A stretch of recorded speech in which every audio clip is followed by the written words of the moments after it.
मैं सुरेंद्र प्रसाद यादव। उनके भगना है तो मामा जी हैं, तो सबसे मुझे पहले ये बताएंगे कि मामा जी हैं किनके? हाँ जी। मैं दोस्तों, मैं बिहारी बाबू हेमराज, बड़े को प्रणाम और छोटे को शुभ प्यार। तो के रोहिणी आचार्य दीदी जी जो हिचन बीघा में मैं आ चुका हूँ। पहले यहाँ पर कुछ लोग आए हुए हैं जो आज जो है पुण्य तिथि है राव रणविजय जी का, और लोग कुछ लोग आए हैं, उनसे हम बात करते हैं। सबसे पहले आपको हमारे चैनल में आपको स्वागत है। रणविजय जी का आज पुण्य तिथि है, आज उनके बारे में आप बताएंगे सर। मैं सुरेंद्र प्रसाद यादव जी। जहानाबाद रत्नी फरीदपुर के रहने वाला हूँ और स्वर्गीय राव रणविजय सिंह जी से हम लोग को पुराना रिश्ता है। जी जी। और एक अच्छे व्यक्तित्व के धनी व्यक्ति रहे हैं। जिस तरह से इनका व्यवहार आचरण और समाज के बारे में अच्छी चिंतन इनका हमेशा रहता था, और हम लोग से बातचीत में इस इलाके के बारे में भी शैक्षणिक रूप से कैसे उत्थान हो, इसकी उनकी बहुत गहरी चिंता थी और वो कुछ काम करना चाहते थे। लेकिन दुर्भाग्य हुआ कि इनका जिस तरह का चिंतन था वह नहीं पूरा हो सका। वो असमय चले गए हम लोग के बीच से और समाज की बहुत बड़ी क्षति हुई। इस घर को बनाने के वक्त उन्होंने कहा था कि घर अब बना रहे हैं गांव में और इस इलाके का विकास करेंगे। लेकिन दुर्भाग्य रहा कि घर बनाने के बाद वो बहुत कम समय में ही हम लोग के बीच नहीं रहे। और इस गांव के लोगों के बहुत ही अच्छे चहेते थे। हाँ बिल्कुल। यह जिस ज़माने में इन्होंने इस सुदूर इलाके के से पढ़कर एक उच्च स्तर तक भारत सरकार के प्रथम श्रेणी के सेवा को पहुँचे, यह समाज के लिए आईना था ही और हम सब के लिए सबक उनका संघर्ष रहा। और उनके बाल बच्चे भी अच्छे संस्कार के हैं और उनका सबसे बड़ा सौभाग्य हुआ कि रोहिणी आचार्य की जैसा उनकी बहू मिली। बिल्कुल। रोहिणी जी जिस तरह के आज अपने पिताजी के लिए किडनी डोनेट की हैं, वो भी आज देश प्रदेश सारे जगह एक चर्चा का विषय है और एक अच्छे संस्कार का संचार किया है समाज में। और माता पिता के किस तरह से सम्मान दिया जाए, इससे बेहतर उदाहरण नहीं हो सकता है। तो चलिए दोस्तों, अब हम आगे की ओर चलते हैं। तो दोस्तों, यहाँ पर हमारे साथ हैं राव रणविजय सिंह जो हैं, उनका आज पुण्य तिथि है, उनके भगना है। तो सबसे पहले आपको स्वागत है हमारे बिहारी बाबू चैनल में। कैसा उनका व्यवहार था? राव रणविजय सिंह गरीबों के मसीहा थे। जी जी। सैकड़ों आदमी को उन्होंने नौकरी भी लगाया, रोजी रोटी भी दिया। जी जी। और इतना बड़ा विद्वान थे कि हिंदी और संस्कृत महाभारत कंठाग्र था। जी। संस्कृत का श्लोक और महाभारत का श्लोक जब बोलते थे ना, जी जी, तो लगता था कि आँख से आंसू आ जाएगा। और इतने बड़े फार्मर मेंबर हुए इनकम टैक्स में, पटना से लेकर के दिल्ली बम्बे तक रहे। अच्छा। और इतना ईमानदार और कर्मठ पुरुष थे कि गलत आदमी को अपने सामने वो बर्दाश्त नहीं करते थे, देखना नहीं चाहते थे और गलत आदमी से कभी समझौता नहीं करते थे। तो चलिए दोस्तों, अब उनका हम घर दिखाते हैं। जैसे कि देख सकते हैं यहाँ पर गेट हुआ और उसके बाद आ जाइए, आइए। उसके बाद आप देख सकते हैं कि यहाँ एंट्री करने के बाद सबसे पहले आपको शुद्ध एकदम शाकाहारी यहाँ पर ये जो देख सकते हैं रेडिस यानी मूली रोपा गया है। जैसे कि देख सकते हैं फार्म में कि लिखा हुआ है स्वर्गीय राव रणविजय, यहाँ पर सीन लिखा हुआ है जैसे कि आप देख सकते हैं। ये देख सकते हैं।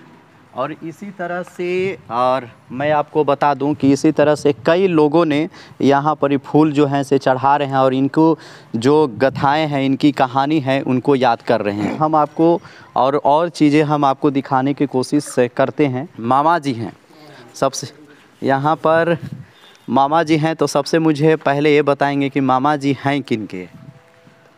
मैं हाँ जी।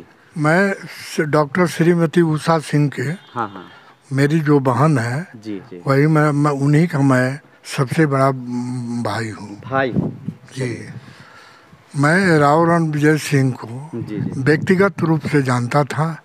वे हिचन बिगहा गांव के रहने वाले थे।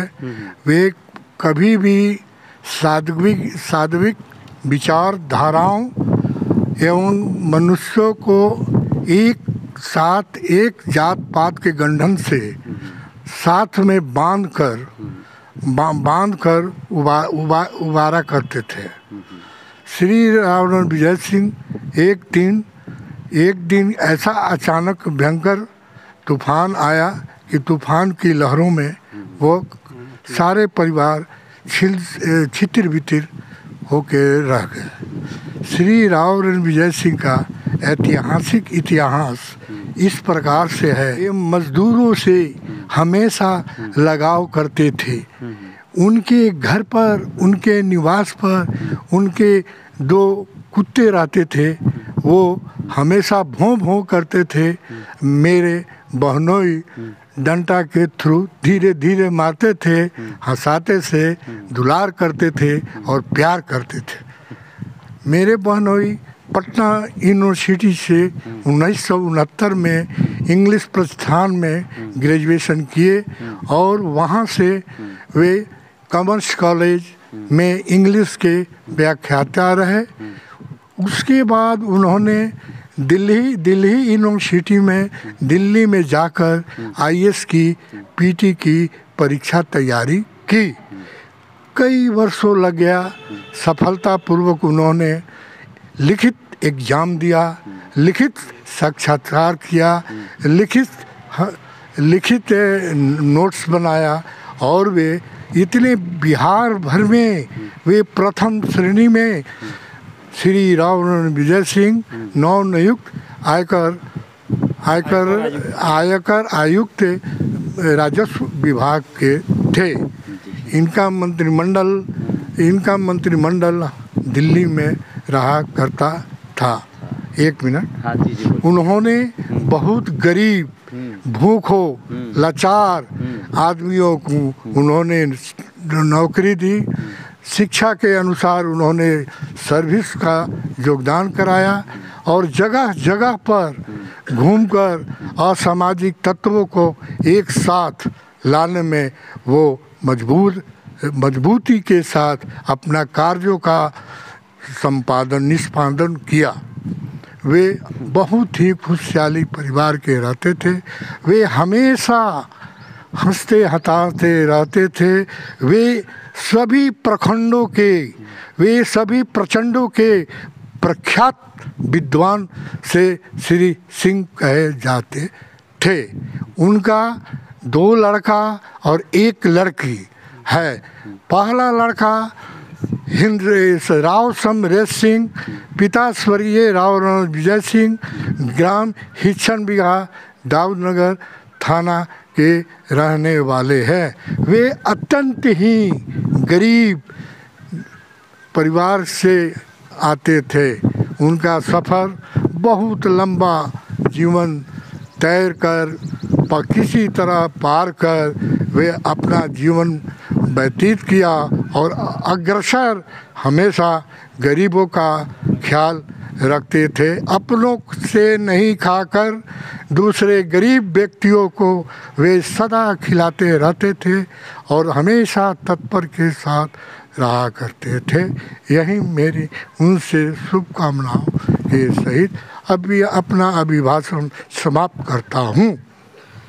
तो दोस्तों, आज हम लोग जान चुके हैं रोहिणी आचार्य के जो ससुर थे उनके बारे में, जो स्वर्गीय रावरण विजय सिंह थे, जो उनकी गाथा, उनकी कहानी पूरा जो है। और चलते हम एक अच्छे वीडियो के साथ मिलते हैं। जय हिंद, जय भारत।